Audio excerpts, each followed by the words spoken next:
Ouvrez vos tiroirs et scannez avec une application qui détecte les additifs ce que vous avez à l'intérieur de ce que vous mangez tous les jours.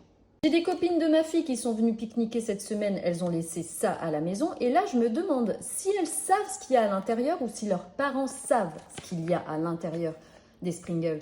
Là on scanne cette cochonnerie ensemble. Donc déjà la compo est minable et regardez le nombre d'additifs qu'il y a à l'intérieur. Maintenant, on se paye le luxe d'aller voir les effets secondaires suspectés par un des additifs. Donc, on parle de maladie cardiovasculaire. C'est un exhausteur de goût, l'additif en question. De diabète de type 2. Effet néfaste sur le système nerveux.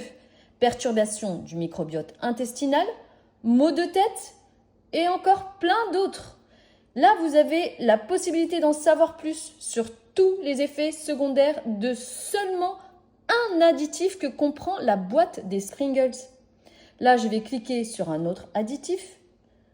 Allez hop, celui-ci, il est cancérigène suspecté, également suspecté de maladie cardiovasculaire. Et regardez, la liste est encore longue.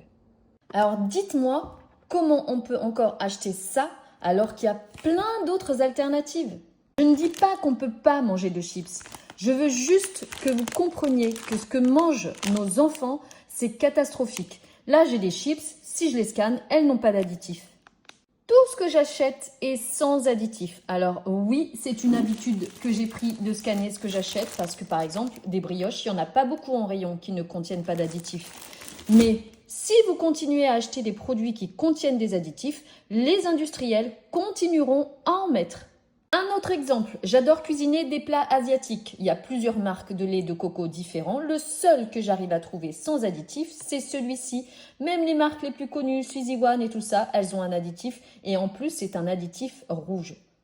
Je ne juge absolument personne, c'est juste des renseignements que je veux vous donner. Arrêtez d'acheter ces choses-là.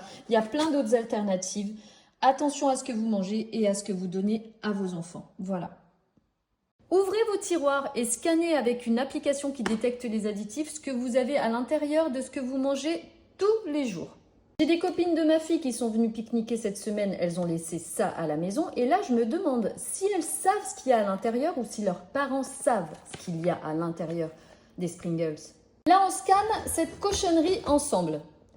Donc déjà la compo est minable et regardez le nombre d'additifs qu'il y a à l'intérieur. Maintenant, on se paye le luxe d'aller voir les effets secondaires suspectés par un des additifs. Donc, on parle de maladie cardiovasculaire. C'est un exhausteur de goût, l'additif en question. De diabète de type 2.